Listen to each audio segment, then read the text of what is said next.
मैं doctor Dinesh Kumar Jain, professor medical college, लेखक एवं मनोविज्ञान विशेषज्ञ। 3 शब्द हैं, इनको जानना बहुत आवश्यक है कि इनमें आपस में संबंध क्या है और अंतर क्या है। इसमें एक परिभाषा है प्रकृति की, दूसरा है विज्ञान और तीसरा है धर्म। यदि हम प्रकृति को परिभाषित करें तो प्रकृति को हम इस तरह से परिभाषित कर सकते हैं कि पृथ्वी पर उपस्थित समस्त जीव जंतु, पौधे, वनस्पतियाँ, वायुमंडल, पहाड़, नदियाँ, झरने, जंगल एवं इसमें होने वाली जो प्रक्रियाएं हैं, घटनाएं हैं, ये प्रकृति कहलाती है।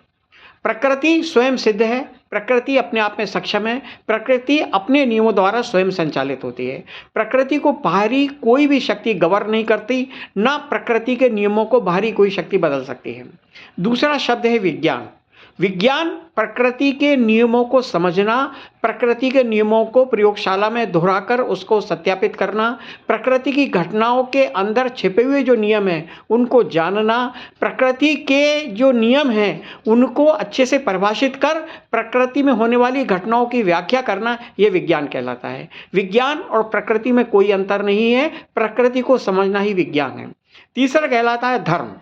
धर्म वह एक काल्पनिक शक्ति है जो प्रकृति के नियमों को बदल सकती है, प्रकृति की घटनाओं को बदल सकती है, यह धर्म कहलाता है। और ये जो शक्ति है, हम ये मानते हैं कि हमारे सुख दुख उस शक्ति के अधीन है। इसको हम धार्मिक शक्ति कहते हैं, इसको हम ईश्वर या भगवान का नाम दे देते हैं। एवं हमारे दुख सुख इसके अधीन है, ऐसा मानने के कारण हम भय या आराधना या लालच के कारण हम इन शक्तियों की पूजा या आराधना करते हैं। यह धर्म है। तो विज्ञान, धर्म और प्रकृति में अंतर है।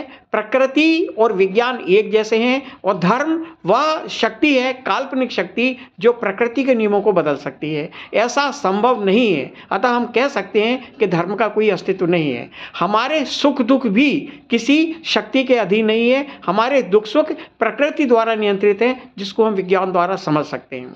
यहाँ एक कंसेप्ट और है, आस्था और विज्ञान का संग्राम, आस्था और विज्ञान का संयुक्त, आस्था और विज्ञान का मिलन। ऐसा बार बार कहा जाता है कि हम आस्था और विज्ञान को मिलाने की कोशिश कर रहे हैं। यह कंसेप्ट अपने आप में ही गलत है। जब हम आस्था की बात करते हैं तो हमारा इशारा यह धर्म की तरफ है और विज्ञान धर्म के बिल्कुल विरोधी है।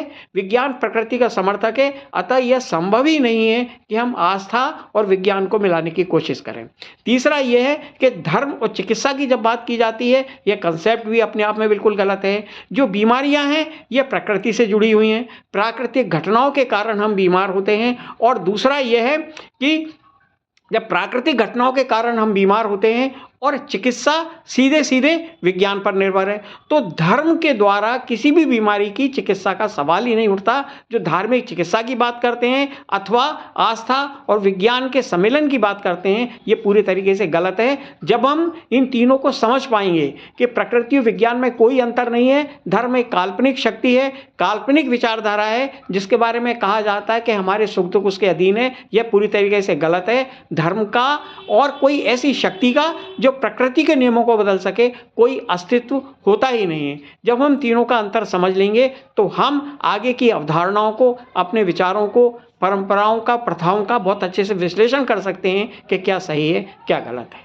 धन्यवाद।